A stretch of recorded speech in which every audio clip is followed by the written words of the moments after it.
బిడ్డకి తల్లిపాలు ఎంత ఫ్రీక్వెంట్గా ఇవ్వాలి. సో న్యూ బార్న్స్ అంటే అప్పుడే పుట్టిన పిల్లలకి 8 to 12 టైమ్స్ ఫీడ్ ఇవ్వాలి ఇన్ 24 hours. అంటే 2 to 3 hours ఒకసారి ఫీడింగ్ అనేది ఇవ్వాలి. అది కూడా బ్రెస్ట్ మిల్క్ ఇస్తే అది వెరీ ఈజీలీ డైజెస్టబుల్ కాబట్టి breast feeding once in 2 to 3 hours to a new born is very very very important. Baby ఏడ్చినప్పుడు లేదంటే సక్కింగ్ స్టార్ట్ చేసినప్పుడు ఆర్ఎల్స్ టైమర్ పెట్టుకొని టైం క్యాలిక్యులేట్ చేసుకొని బ్రెస్ట్ ఫీడ్ని షెడ్యూల్ చేసుకోవాలి.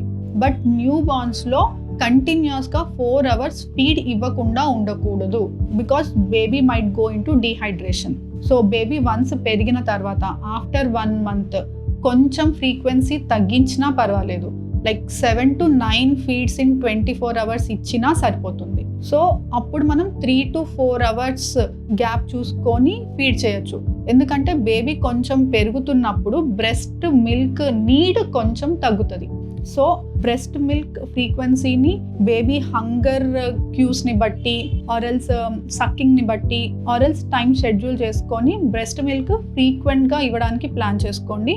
But more than 4 hours fasting ఉంచకూడదు న్యూ బార్న్స్ అండ్ బేబీస్ని.